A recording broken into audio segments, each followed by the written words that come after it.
कि new pension scheme के अंतर्गत जो 40% पैसा हमारा कंट्रीब्यूशन का और गवर्नमेंट के कंट्रीब्यूशन का आप ले जाओ, 60% कर्मचारी को पेमेंट कर दो और उसको मिनिमम पेंशन की गारंटी दो।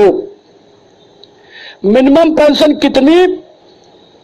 हमने जो अपने प्रस्ताव में दिया है कि मिनिमम पेंशन कर्मचारी का अंतिम वेतन उसका 50% प्लस जो है उसको डीए के साथ जोड़ो। अगर यह हो जाता है तो एनपीएस के लड़कों का कोई घाटा नहीं, पेंशन की गारंटी हो गई। लगभग उतनी पेंशन जितनी जो है इधर मिलती उतनी उधर मिलेगी।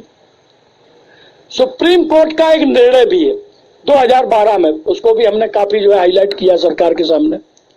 हमने कहा है, माननीय सर्वोच्च न्यायालय ने कहा है, सीसीएस पेंशन रूल 1972 के अंतर्गत प्रत्येक कर्मचारी को जो उसका वेतनमान है उस वेतनमान का मिनिमम का 50% पेंशन की गारंटी दी जाए, जिसके आधार पर ये जो तमाम ट्रेड मर्ज हुए थे उनका जो है करस्पॉन्डेंस पे स्केल लगा करके पेंशन अभी रिवाइज हुई है। पहले 2012 से हुई थी, बाद में सरकार ने उसको 2006 से कर दिया। तो मित्रों, हमारे जो अहम मुद्दे हैं इस समय, एनपीएस नंबर 1 और जो है मृतक कर्मचारियों के आश्रितों को नौकरी, इसके ऊपर हमारा ये एजेंडा है कि 1 साल के अंदर हम कुछ न कुछ इसके ऊपर करवा करके इस सरकार से रहेंगे।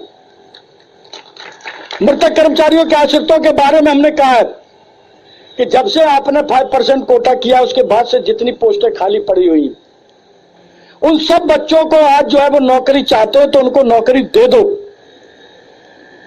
क्योंकि आपके पास लाखों भर्तियां करने के लिए पड़ी हैं, आप भर्ती कर भी नहीं पा रहे हो। तो कम से कम इन बच्चों को रोजगार मिलेगा और जो है अपने स्थान पर आकर के सीख करके कुछ काम करेंगे।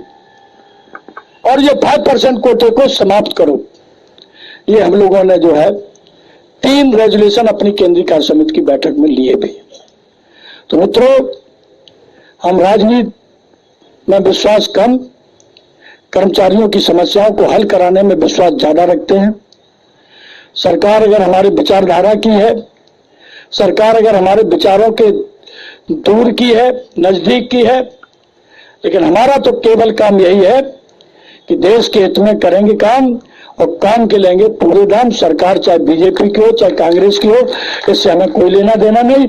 इस पद पर हम जो है भारतीय मजदूर संघ के कार्यकर्ता आगे बढ़े हैं और आगे बढ़ रहे हैं और आगे बढ़ेंगे।